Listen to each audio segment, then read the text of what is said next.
За алдарт Кембрижийн сургуулийн King's College гэж алдартай коллежийн сүмтэн тарагдж байна. Дэлхийн 2 дугаар дайны үед германчуудын бөмбөгдөлтөөс одоо хамгаалнаа гэдэг цонхны жижигхэн шигтгэ шилнүүдийг бүгдийг буулгаж яасан гэдэг тэр өөрсдөө ярьд юм байна лээ.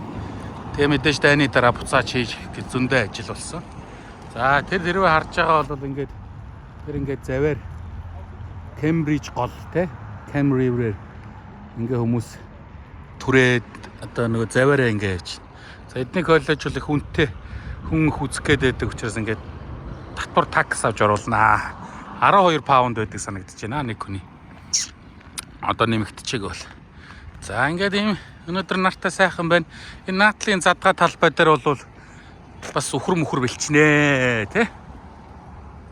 За эн чинь нөгөө алдарт Кембриж гол гэдэг чинь. За энэгээр ингээд жуулчин болоод нутгийн иргэд ч гэсэн тий пантан хийгээд ингээ явж байна. Пантан чинь нэг хүний хэд байдаг лээ та?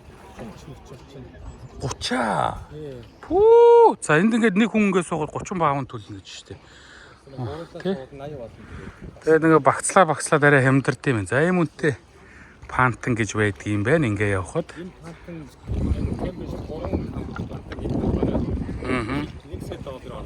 За Кембрижийн 3 пантангийн компани зөвхөн пантангаа хийгээд сая доллар олдог гэж шийдэлт. Сая паунд тий. За энэ бол одоо Trinity College гэж Кембрижийн хамгийн баян коллежүүдийн нэг. За зарим хүний шоглон ярьдгаар бол одоо Кембрижээс гараад алхаж явхад Trinity-гийн газар нутгаас гаралгүйгээр алхаж явсаар байгаад Оксфорд хүрэх хэмжээний тийм их хэмжээний газрыг эзэмшдэг гэж ярьдаг. За гэвч одоо энэ баян коллеж нь хэдэн жилийн өмнө бас нэг буруу хөрөнгө оруулалт хийгээд за тэгээд сүрнгийнхаа нэлээд хувийг алдсан тийм харамсалтай төв байт юм байна лээ. За гэвч одоо тэгээд баян хэврээл байгаа гэсэн үгтэй. За ийм. За тэгээд төгсөл мөксөлтийг энэ дээр сайхан хийнэ. Зөв нэжигнүүлээд өгөн тий. За одоо хэрвээ та бүхэн санаж байгаа бол Theory of Everything гэдэг кинон дээр ч нөгөө Стивен Хокинг ч ингээл дугуйтайгаа нөмрөгнийхөө хормыг дэврүүлээл дахиудаг годомч энэ байна да. За Trinity College-ийн ингээ байшингуудыг харах юм бол энэ чулуун их одоо тийм хэлбэр хэмжээ хийцгч яхан ур муутай байгаа. За тэгээ хүмүүс бол ярихдаа яг ер нь бол ингээд нөгөө мөнгө санхүү муу байсан учраас хямд материалаар те гой сайхан засаж өнгөрсөн чулуу чи илүү үнэтэй. Гой тэр чулууг чинь гой сайхан өрх хүн гэдэг чи илүү үнэтэй. Тэгээ одоо та бүхэн энэ минийг харах юм бол одоо бараг л малын хороо шиг юм харагдаж байгаа шүү дээ. Ингэж хийж исэн гэж ярьдаг юм байна лээ. За эн чинь нөгөө алдарт Ньютоны модыг бэлэгдсэн алюминиум одоо гэдэг. За тугийнхын тухай би өмнө яриад юм оруулж ясан учраас хүмүүс мэдчихэл байгаа. За тэг ингээд жуулчд бол энэ дээрээ л энэ залуу бол жишээ нь ингээд алюм барьсан байна шүү дээ тий. Одоо ингээ тэр ингэж их бүтээлч ахуулж шүү дээ. Манай хятад жуулчдад тэр бол маш бүтээлч байдаг тий. Алюминыхаа альмаа авчраад альмаа унгаж барьж идэр ахуулж барьж байгаа харагддаг. Манай энэ залуу ч гэсэн бас шаггүй бүтээлч залуу байна өө. Хаа байсан тэндээс алюм авчирж байгаад ингээд. За Trinity College бол маш олон хүнд алдартай эрдэмтэд байсан коллеж оо. За мэдээж тэрний нэг бол бид бүхний сайн мэдэх алдарт Ньютон юм аа. За тэгээд бид нар бол коллежийн сүмд ороод ирсэн байна. Оксфорд, Кембриж бол нэг сонирхолтой ёс тэр үед их үед байсан нь бол коллежийн мастер буюу одоо захирал гэж хэлээд ба тий. Тийм байсан хүнийг ингэж одоо шалныхаа доор оршуулах юм эрх өгдөг байсан. За тухайн үед бол хүмүүс ингэж оршуулж ингэж хүндэтгэл үзүүлж байгаа хэлбэр өсөг те ингэж байдаг байжээ. За мэдээж энэ ёс үлдээ мэдээж иргэний сургууль дээр нэвтэрснээр тийм байдал бол байхгүй болсон нь бол тодорхой. За ингээ аргон тест хийж байгаа юм шиг лүнгээ дуурайд байгааг та нар сонсож байгаа хаа. За тэгээд доторх талбай те ийм харагддаг. Ер нь тэгээ Оксфорд, Кембрижийн коллежийн загварууд нэг иймэрхүү те голдоо мэдээж юм том зайгаа үлдээгээл тэгэл тойрол сүм тэр бол хоолныхын заал байна. Одоо бол Засвартай байгаа юм шиг. За тэгээд номын сан тэгээ оюутны амьдрах байна. Одоо энэ дээгүүр чинь ингээл бүгд л хүн амьдарч байгаа шүү дээ. За энэ ингээд Trinity College-ийн номын сан юм байна. За тэгээ нөгөө Newton-ийн чим гар бичим лөвчүүл элдв юм бүгд л байгаа. Одоо орж үзцгээе дайдгэлээ. Ийм газар суугал тэгээд ийм сурахаар байна уу та нар? Яг нь ш номоо яриад. Чи тэрийг унссан уу? Би энийг унссан шүү дээ. Чи юу гэж утсан? Тэр тэгтээ дэгсэн юм шүү. Би тэгж ойлгоод байна. Тэр гэл ингээл яриад явах нь шүү дээ. За тэгээд зуны халуун цагт бол эн чи ингээ сүдэртэй, задгаа сэлхтэй ингээ суугаад номоо уншаад тэ найз нөхдөдөө хөрөлдөөд кофе гоон уугаад ингээ байж ах л хэвээр юм байна л да. Ямар сайхан.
За Saint John's гэдэг коллежид ороод ирлээ.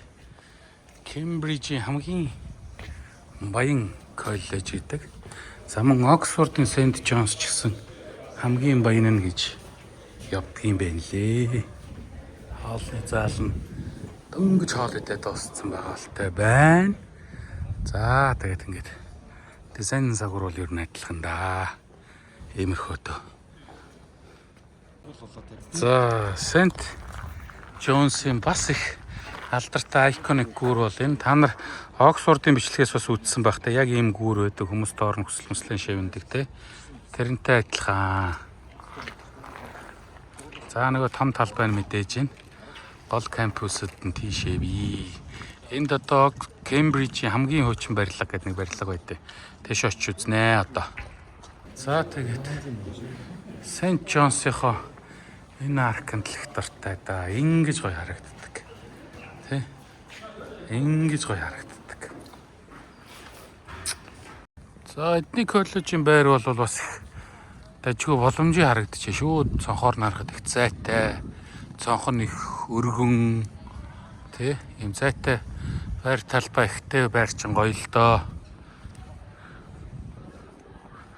За өнөх гүр мэн нөгөө талаасаа ингэж харагдаж байна.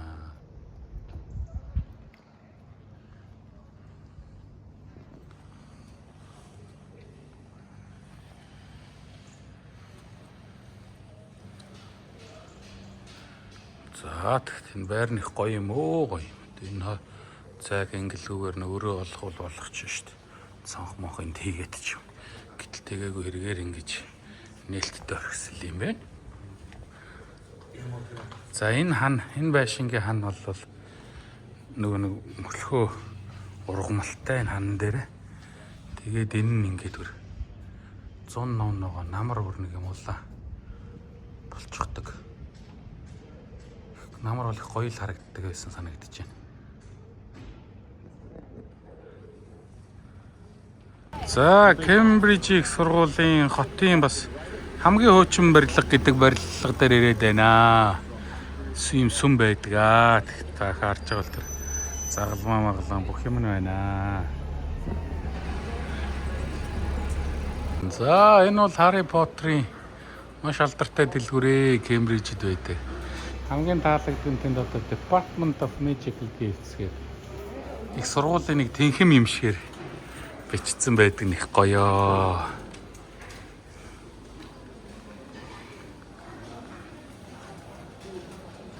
За Кембрижийн их сургуулийн алдарт King's College нөгөө талаасаа ингэж харагданаа. За нарны өдөө болохоор жаахан ингэж ах шиг.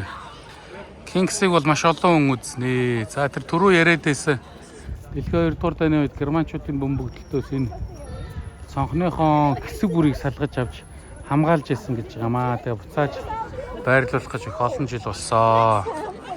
За тэгээ энэ бол мэдээж гол гудмаа. King's College тусдаа өртөг мөнгөтэйгээр ордог учраас ингээд.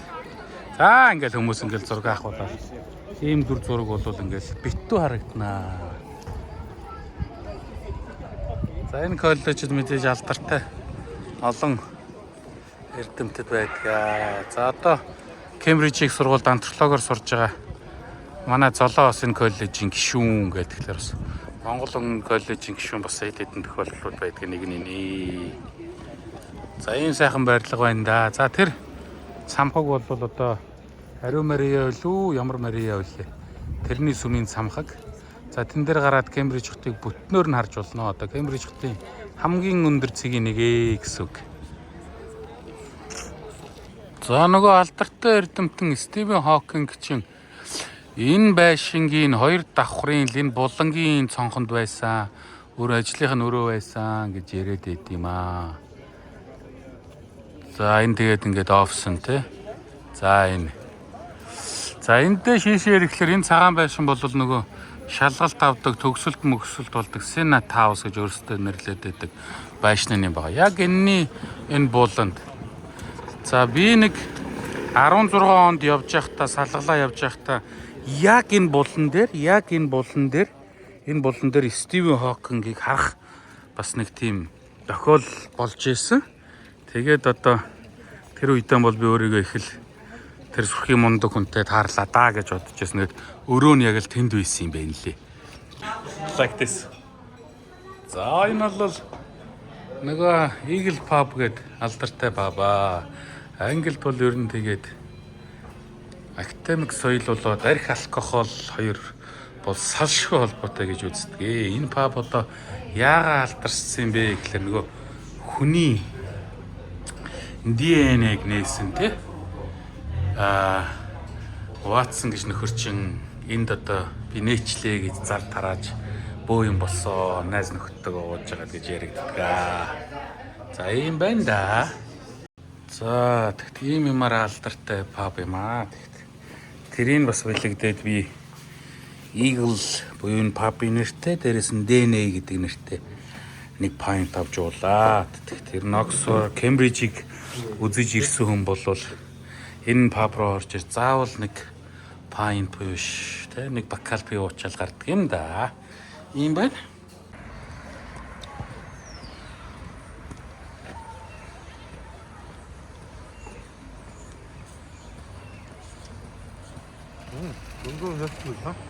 За Кембрижид сайхан ирлээ. Кембрижид дахин зочлох гоё байлаа. За одоо тэгээд Лондонгийн галтрагны буудлын руугаа галтрагандаа суугаад тавьчихна. Хоёр төрлийн галтраг Лондон Кембрижийн хооронд явнаа. Нэг нь арай үнэтэй бас тэгээ хурдан явдаг буюу King's Cross гэдэг хүртэл рүү явдаг. Тэр нь арай үнэтэй гэхдээ хурдан нэг 50 орчим минут. За Ливерпул руу явдаг бас нэг байна. Нэг арай нэг өөр нэг лайн нь бас арай хурдан явдаг. Гэхдээ бас нэгэн жоох удаа явдаг цаг гар яваад Ливерпул Street Station гэдэг дээр очиноо. За ингээд ер нь Кембрижийг сурвал Кембриж хотыг үзэх юм бол ер нь нэг өдрийн дотор бүх юм багтчихна дөө. Тэгээд сайхан ирж үзээд ингээд Лондон монногоор ирдэг бол ирж үзэж байгаарэ. Янзын сайхан гот шүү, урам зориг төрмөөр хийж бүтээмээр ямар нэгэн асуудлыг шийдмээр тэ их орныхон төлөө гэдэг шиг тийм нэг санаа сэтгэл төрдөг, урам зориг өгдөг тийм хот байгаа юм да. За би тэгээ эдгээр Оксфордд сурж байгаа ч гэсэн бас Кембриж тайртай арт. Энэ хоёр маань хоорондоо хөрсөлддөг боловч. Кембриж, Оксфорд хоёр зүйл бүрээр өрсөлдөнөө. Хүмүүс нь янз янзын юм их ярина марцсан. Жишээ нь Кембрижид ирээл ярьж байхад бол тий манай Кембрижт хамаагүй хуурай шүү. Бороо их бага ордын шүү. Оксфорд тэгдвүүч гэдэг юм а тий. За эсвэл одоо хэрвээ англи ер нь зас ордгоо англи хэрвээ зас орвол Оксфордод төрүүлж орно доо гэдэг ч юм уу нэг иймэрхүү марцсан юм айгүйх ярьдаг инээдтэй. Тэгээ энэ хоёр хотын хоорондын ард иргэдийн дунд ч тэр сургуулиудын хооронд ч тэр за тэгээд мөн оюутнуудын хооронд ч тэр нэг ийм инээдтэй марцсан өрсөлдөө их байдаг. Тэгээд энэ хоёр хот бол хоёр их сургууль бол одоо харахгүй дэлхийд тэргүүлж байгаа элдв юмараа хоорондоо өрсөлддгөө гэдэг нь эндээс ингээ харагддаг.